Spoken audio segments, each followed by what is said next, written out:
There is a lot going on in the world today, but we're going to take a quick look at three major topics. Joining me now to help break it all down is the host of the Joe Pags Show, Joe Pags. Welcome. Hi, Kamani. Great. So President Biden announced this week that he'll be tapping into the strategic U.S. oil reserves to sort of help mitigate gas prices. This as big oil CEOs were questioned this week on Capitol Hill and accused of not doing enough to produce oil and gouging consumers at the gas station. How do you see this move by President Biden helping the crisis?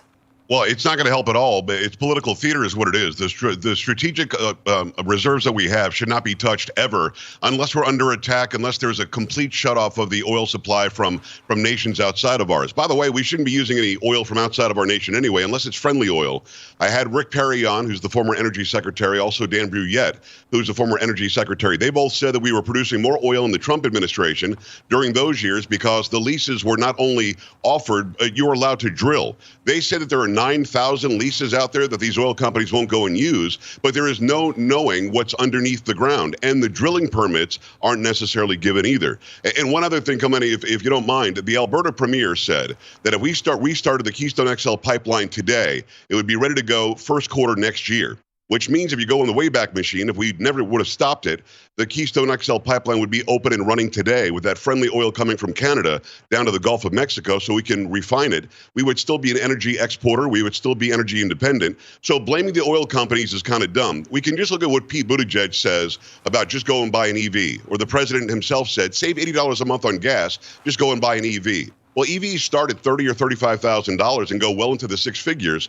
Americans can't just go and do that. I think it's theater is what we're seeing. And another big news, Judge Ketanji Brown Jackson confirmed to the U.S. Supreme Court this week. She is the first Black female justice. Obviously, Republicans raised a lot of questions during her confirmation hearing, worrying about support that she has from progressive groups, whether she would pack the U.S. Supreme Court. Obviously, her failure to answer the question, what is a woman, or can you define a woman, made a lot of headlines. There's a lot of fears that maybe some progressive elements could come in. What type of justice do you think she's going to be?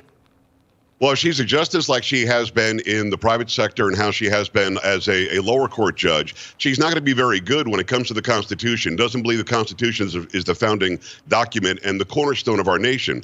Had Chip Roy on this week, U.S. representative from Texas, and he said she doesn't believe in natural rights. She couldn't say when being questioned that she believes in natural rights. Well, of course, natural rights are rights given by the Creator that are now protected from government overriding them by the Constitution. She basically said, I'm not really sure that we all really have that. You're right about she couldn't define woman. And she also has a track record where she's very light on pedophiles and very light on those who collect kiddie porn, and couldn't give a really good excuse other than the internet is really fast now and you can get more of these materials from the internet than you could have before. I'm not really afraid of her being appointed because she's taking the place of Breyer. So she'll be somebody who is going to be traditionally a left-leaning vote anyway, but really, really progressive. Whether she's the first Black female or not, I mean, which she is, but that's not really what's important. She's going to be the most progressive, I think, justice that we've seen, maybe in history.